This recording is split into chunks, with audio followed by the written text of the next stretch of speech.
Welcome back to the channel and welcome back to another edition of Before I Go Wrong. And in this edition of Before I Go Wrong, I'll be doing, we only doing one take. We only doing one take. So in this edition of Before I Go Wrong, we'll be doing UFC 284, Makhachev versus Volkanovski. And again, one take. So, hey, tongue tied. Hey, that's the regular for me. Always getting tongue tied. But yeah, 284, Makhachev versus Volkanovski. This again is just a rough draft of me just running through the card, initial predictions or initial thoughts, and then later on I'll make some adjustments. Hey, maybe these will be the final predictions ultimately, but I'm not giving no round method or anything like that. Typically, or not expecting. I'm not expecting to do anything, right? I'm just literally just giving my thoughts. So not always expecting. Oh, this first round is, second round is, third round is. Oh, submission this, that. I might say I don't know. I'm just going with him right now. I might say first round, 1 minute and 10 seconds. I might be spot on. I mean, I might be down to a T prediction as far as how I feel about a fight. I might not. Again, this is a rough draft where my head is at right now. So, but I'm definitely gonna say the fighter I'm leaning to right now. That's for sure what I will say. But everything else is like, hey, it's on the table or off the table. Yes, off the table. But anyway, first fight we got in the light heavyweight division: Tyson Pedro versus Modestas Bukauskas. No, this one, what he won, like some King of the Cage or something, Cage Warriors or something title, and now he's back in the UFC. Kind of rushing back very soon. Like he took the easy, I mean not easy, he took the quickest path to get back to UFC. Like they say, oh, we need a short notice. I'll be there, and he jumped back in there. And that's probably not the best idea for him. I think Tyson Pedro's riding a good bit of steam right here. I think he matches height, matches length, got more power than him. I think the better grappling. I don't know if he's going to use that, but likely rushing back too fast for Modestas Bukauskas. And I think Prater should be able to get him out of here in the distance. Should be able to find that chin and should be able to put something right on the tip of it and put him out within the distance. So, but Bukauskas is definitely a solid fighter. I ain't gonna say this is a high confident pick. Probably gonna, yeah, it's gonna definitely gonna fall in the average range. He got the skills, but feel like he's not making the best decision rushing back to the UFC. If he come back to the UFC, he should be welcomed with open arms in the UFC, like with golden gates and given like take the easier fights. Or, fully come back and like, damn, this guy just beat this guy, beat that guy. He's a double champion in an actual good organization. Not only saw the organization he wanted to build him, but like organization where he said, oh, this guy's that in this light heavyweight division could, actually amount to a little bit of something in the light heavyweight division. Not these guys were like, they can't even qualify to be in the UFC light heavyweight division, like, or qualify to be any division in UFC.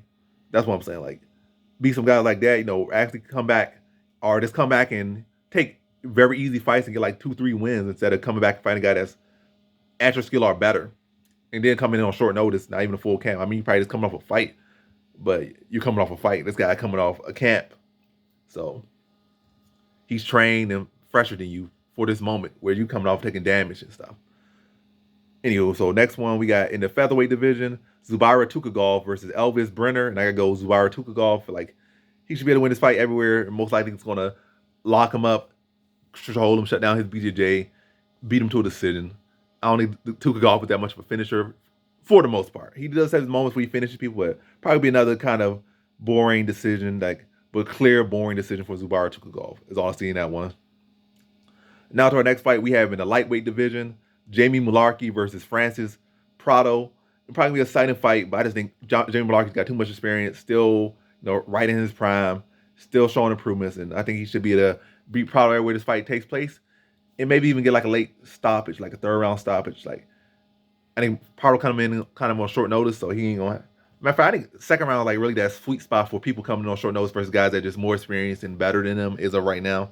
So I'm probably say really like a second round TKO, but definitely with under 2.5 or whatever it may be. But I'm gonna say like second round TKO for Jamie Mullarkey or second round stoppage for Jamie Mullarkey over Francisco Prado.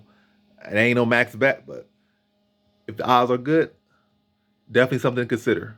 Definitely something to consider. But definitely liking Jamie Mullarkey a lot in that one is a right now.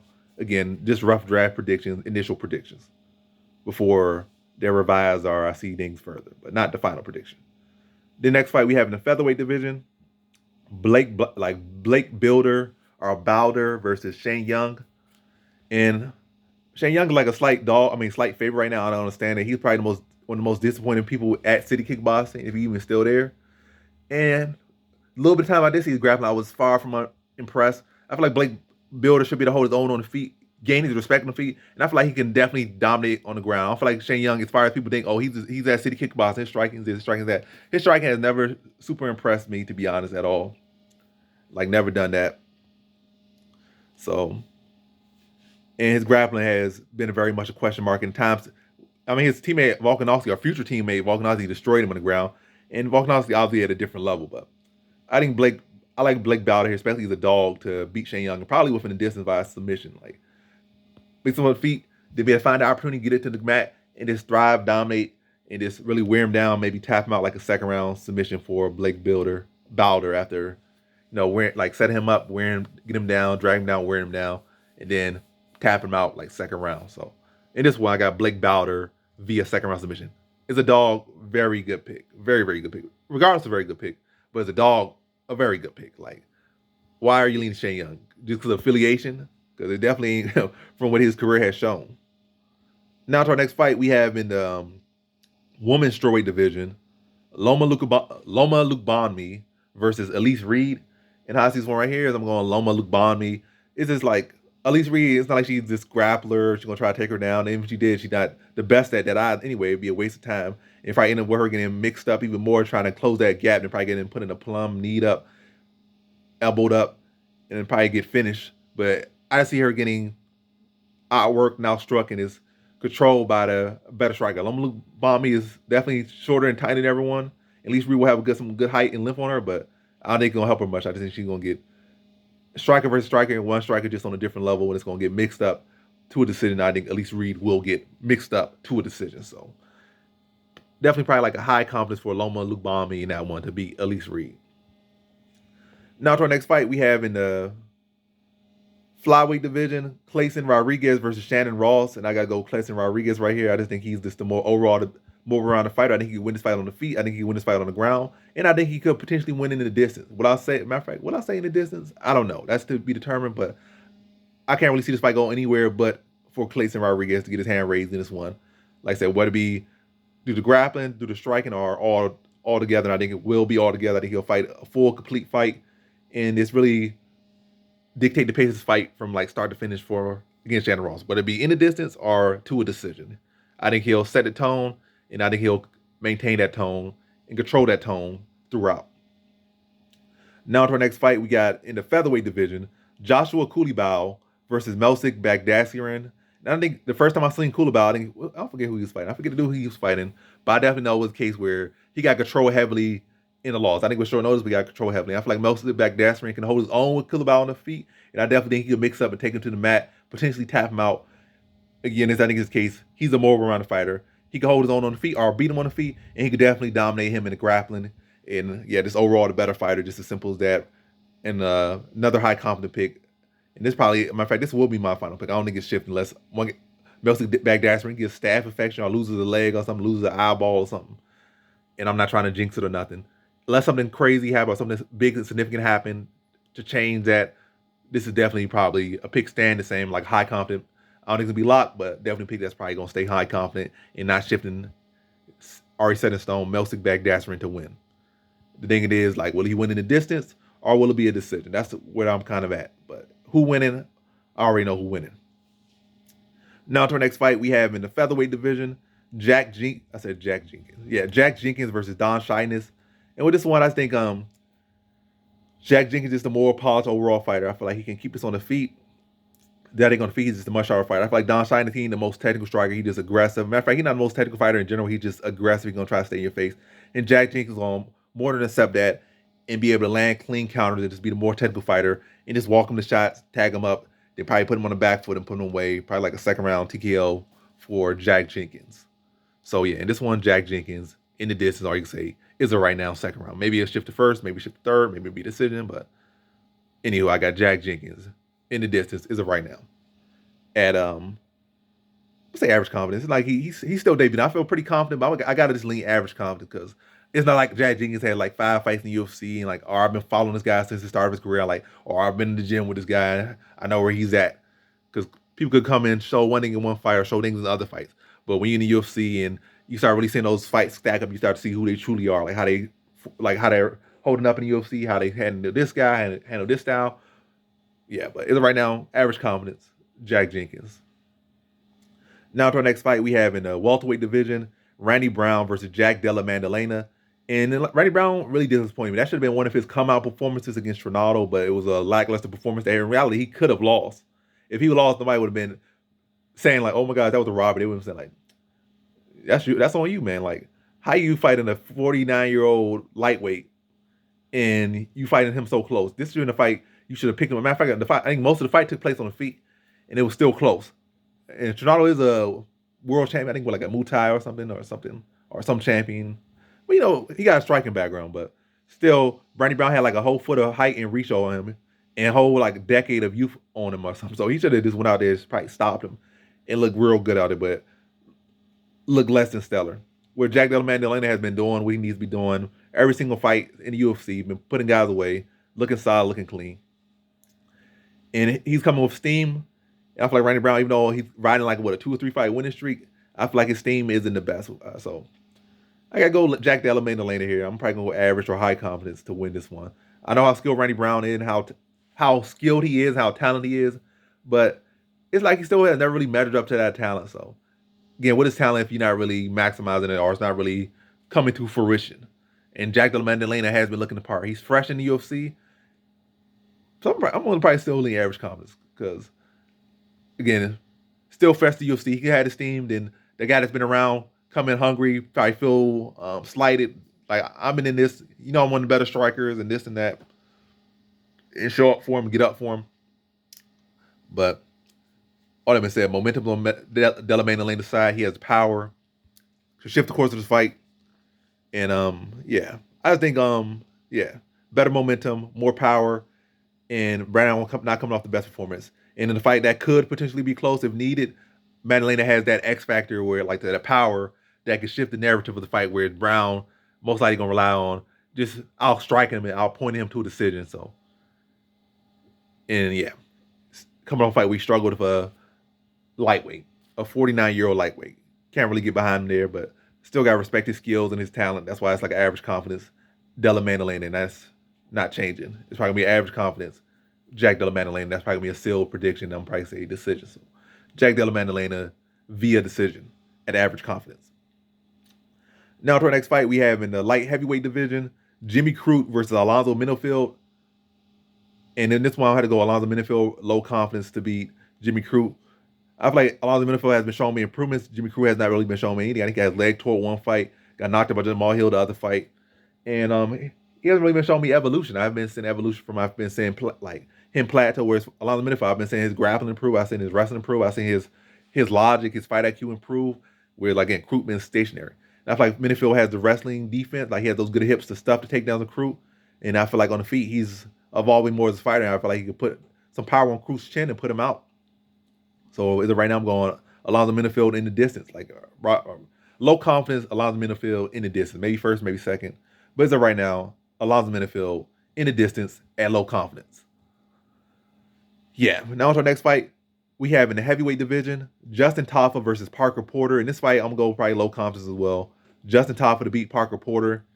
I feel like Tafa has all the skills. Not all the skills. He don't have all the skills. He don't have all the skills. Parker Porter has more skills, more experience. Justin Tafa damn near 500, but he has size and youth on him. And if he could connect that, he should be able to put Parker Porter out of the way. But I'm going to go low confidence. It's not like Justin Tafa has been that trustable commodity. The guy's 5-3. It's not like, oh, this guy has been trustworthy to beat this guy. And then who you just beat in the last fight? Literally the worst guy in the division, like Harry Huntsucker, Harry Butt Sucker, Huntsucker. He beat him. So it ain't like he went out there and really beat nobody so good. So I can't really get behind him. Can't get too much behind him. So I'm gonna go like low confidence, younger, bigger fighter. Maybe it is time for the click home. I know Parker Porter, he's gonna plateau. He ain't gonna go too much farther than the division. Like his days are numbered. Top of days could be numbered, but I have more potential leaning to a guy like him to, be able to make a shift, make a turn, and be able to have some more longevity, have some more years than him in the UFC. Whereas Porter, I feel like he probably got 3 years at best in the UFC. At best, probably really a year, probably a year and a half. Yeah, a year and a half, probably the better mark, but I'm gonna stretch to say like 3 years. Whereas Tafa could potentially have 5 or even 10 years, but I'm gonna say he probably got like 4 years. Probably. But yeah, I'm gonna say Tafa in the distance as far as my prediction for that one is right now. Now to our next fight we have in our co-main event for the interim featherweight title between Yair Rodriguez versus Josh Emmett. And with this one, I gotta go Yair Rodriguez. I hear Josh Emmett has injuries, and even outside that, I feel like Josh Emmett can't get away from his wrestling a lot of times. Don't feel he just be swinging sloppy strikes at times. Like his technique is there, it can be there, and he does have the skills to cause Yair Rodriguez issues. But I feel like again he can get caught up in the fight, and I feel like that's going Yair Rodriguez gonna exploit that. I feel Yair's takedowns improving, his takedown defense is improving, his grappling is improving. I think he'll be better prepared to deal with Josh Emmett's grappling, or it's definitely his striking. And I just feel like he stops the takedowns, probably chews up his leg, probably takes advantage of him swinging wide shots and catching him with a kick on the blind side. And I just feel like he can wear him down over the course of the fight a better game plan, stay more composed, be faster, sharper, more athletic, more explosive, and get him out of there in the distance. Maybe even catch him like some wild submission like this. Yair Rodriguez is a guy, he could throw up submissions, he could throw shots from anywhere, just a very creative guy, and I think he can get Josh Emmett out in the distance. Now I'm going to say about average confidence Yair Rodriguez to beat Josh Emmett. So, is it right now, average confidence Yair Rodriguez to beat Josh Emmett. Now to our main event we have for the undisputed undisputed lightweight title. In the pound for pound title, we got number 2 pound for pound Islam Makhachev versus number 1 pound for pound Alexander Volkanovski. We got the undisputed lightweight champion Islam Makhachev versus the undisputed featherweight champion Alexander Volkanovski. The super fight that does not feel like a super fight, but it should feel like a super fight. Yeah, so in this one I'm gonna go average confidence Islam Makhachev. You gotta give Volkanovski respect. Like he is overall clearly the better overall fighter, but he is coming up from a weight class that he already is not the biggest guy. He might have been like that tiny tank fight, walking around like 200-300. I mean, I said 200-300 pounds, like around 200 pounds when he was doing rugby, and he has cut all the way down to like 45. Well, yeah, 45 and now 55. MMA has been doing that well, so he still carries that tiny tank strength and stuff, that tiny tank power for when he had those many years when he was playing rugby, like a little tank at like 200 pounds and stuff. So that can play a factor in here. He's not just your regular little guy. He's a little guy that has been a tiny tank for some time in his career and has had to, play a sport where you not just fighting guys who cut in weight or guys around your size. You've been competing against guys of all sizes. You're fighting guys like 6'4", I said fighting. You're competing against guys like 6'5", 300 pounds and stuff, 200 pounds, 250 and stuff, much bigger guys. And you got to compete against them. It's not like you're competing against guys that can, that's your size bracket. So that's something good for him. But ultimately, I got to go with Islam Makhachev right now. As I said, average confidence. And like I said, Volkanovski has overall the more polished fighter. But I feel like the only time I really seen Volkanovski go against a wrestler that can actually do something against him was Chad Mendes. And Chad Mendes came in on short notice. I think dropped him like once, took him down at will until he really started getting tired. And Volkanovski started really investing into the body. And I feel like Islam Makhachev is a much more evolved fighter than Chad Mendes, and also a lightweight. And I feel like, yes, Volkanovski is working with this BJJ grappling, that BJJ grappling fight. Wait, what's his name? Gordon Ryan was that the best BJJ practitioner of this era. But you can train with who you want to train with. You can train with the best boxer. That's not going to make you the best boxer. You can train with the best wrestler. That's not going to make you the best wrestler. And Volkanovski already has a skill set. Like he's just a bum. He's a very solid guy, one of the best guys. But yeah, I don't think it's going to help him all that much as far as he thinks it's going to help him. And I think Islam Makhachev is going to be able to latch him up, blanket him. And really, Volkanovski's best wins have been the strikers. And his best win is 3 times against Max Holloway. So, and Max Holloway didn't really present grappling to him, whereas Makhachev going to present striking and present grappling. Striking really ain't the best, but I think his size and his unusual strength and his years of wrestling and grappling control ain't going to be the same as just, this guy is bigger and stronger than me. This guy has bigger, not as strong as me, but his technique makes him feel like I got something like bigger than a bear on me. Like this technique. Because it's not just like the fact that Makhachev is bigger and taller. And also, I don't think Makhachev is underestimated like he thinks he is. I think the whole team, especially the people that's at the top, and also Makhachev been the fact that he has been caught and knocked out and upset in that one loss in his career. I don't think he's going to sleep. He's not sleeping on nobody. I think he'll come in prepared. He's going to sharpen up his striking. And I think he'll fight a good game plan. I think he's going to try to do, GSP Volkanovski. Or he's going to be the GSP to Volkanovski's BJJ pen. Like, I think he's going to try to do anything he can to latch up on him. And I know it's not as simple or the easiest of a comparison because BJ Penn has questionable cardio and Volkanovski is a cardio freak machine. But I definitely gonna look to try to like tie him up a lot, latch him up a lot in this fight. And I think, Volkanovski gonna have been with bigger guys and trained with bigger guys. I don't think he's gonna bring a guy that's gonna bring the Zach energy that Makhachev will bring. And I don't think Makhachev can bring in someone that's gonna bring what Volkanovski gonna bring.